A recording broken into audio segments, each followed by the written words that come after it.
Sunday cooking എല്ലാം കഴിഞ്ഞ് വീട്ടിലിങ്ങനെ വെറുതെ ഒന്ന് റെസ്റ്റ് ചെയ്തിരിക്കുന്ന സമയത്താണ് മമ്മി വിളിച്ചിട്ട് പറഞ്ഞു, നീ വേഗം വീട്ടിൽ വാ, ഞാൻ ചിക്കൻ ദം ബിരിയാണി ഉണ്ടാക്കിയിട്ടുണ്ടെന്ന് പറഞ്ഞു. എൻ്റെ മമ്മിയുടെ വീടും എൻ്റെ വീടും വലിയ ദൂരമൊന്നുമില്ല, ജസ്റ്റ് ഒരു 10 മിനിറ്റ് മാക്സിമം, അത്രയേ ഉള്ളൂ. അപ്പം നേരെ ഞാൻ എൻ്റെ മമ്മിയുടെ അടുത്തേക്ക് പോയി. മമ്മിയുടെ അടുത്ത് പോയിട്ട് നേരെ ഞാൻ കിച്ചണിലേക്കാട്ട് പോകണം. പിള്ളേർ അലമ്പൊക്കെ ഉണ്ടാക്കാൻ തുടങ്ങി. ഞാൻ നേരെ കിച്ചണിലേക്ക് പോയിട്ട് ഫുഡൊക്കെ നോക്കുമായിരുന്നു. അപ്പം മമ്മി ചിക്കൻ ദം ബിരിയാണി കൂടാണ്ട് ഒരു എക്സ്ട്രാ ചിക്കൻ റോസ്റ്റും കൂടി ഉണ്ടാക്കിയിട്ടുണ്ടായിരുന്നു. അത് എന്തിനാണെന്ന് എനിക്കറിയില്ല. മമ്മി പറഞ്ഞു ഇതും കൂടി എടുത്തോ. ഞാൻ വന്നാൽ പോരട്ടെ എന്നുള്ളൂ. അത് കഴിഞ്ഞിട്ട് മമ്മി പറഞ്ഞു തറവാട്ടിൽ നിന്ന് കുറച്ച് മാങ്ങ കൊണ്ടുവന്നിട്ടുണ്ട്, നിനക്ക് അതും കൂടി തരട്ടെ എന്ന് പറഞ്ഞു.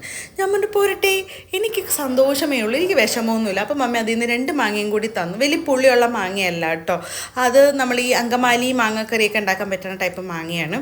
അപ്പം മമ്മി അതെടുക്കുന്ന സമയത്താണ് ഞാൻ ഒരു സ്പൂൺ ചിക്കൻ ബിരിയാണി ഒന്ന് ടേസ്റ്റ് ചെയ്ത് നോക്കാമെന്ന് വെച്ചു. അടിപൊളി ടേസ്റ്റി ആയിരുന്നു. ഒരു പീസൊക്കെ ഒന്ന് ടേസ്റ്റ് ചെയ്ത് നോക്കാമെന്ന് വെച്ചു. പീസ് എടുത്ത് വാരിട്ടതും അതൊരു ഇഞ്ചി കഷ്ണമായിരുന്നു. എൻ്റെ ഒരു ഗതികേട്. എന്നിട്ട് കുറച്ചും കൂടി ചോറ് എന്നാൽ ടേസ്റ്റൊക്കെ ഒന്ന് മാറ്റിയെടുത്തു. അപ്പോൾ ഇത് കഴിക്കുന്ന സമയത്ത് മോളും വന്നിട്ടുണ്ട്, അമ്മ എനിക്കൊരു സ്പൂണും കൂടി തരുമെന്ന് പറഞ്ഞു. അപ്പോൾ അവൾക്കും കൊടുത്തു. എല്ലാം പാക്ക് ചെയ്ത് റെഡിയായി വീട്ടിൽ പോകാൻ വേണ്ടി ഇരിക്കുമ്പോഴാണ് ഒരു കുപ്പി പാലും കൂടി തരാമെന്ന് പറഞ്ഞിട്ടുണ്ട്. അപ്പോൾ മമ്മി അത് എടുക്കാൻ പോയിക്കണേണ്.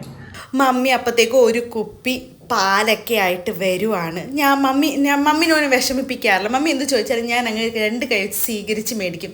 നമ്മളെല്ലാം കല്യാണം കഴിച്ച് പോകുന്ന എല്ലാം പെൺപിള്ളേരുടെ സ്വഭാവം ഇതാണ്. അപ്പോൾ ഇത്രയേ ഉള്ളൂ. Till then Tata.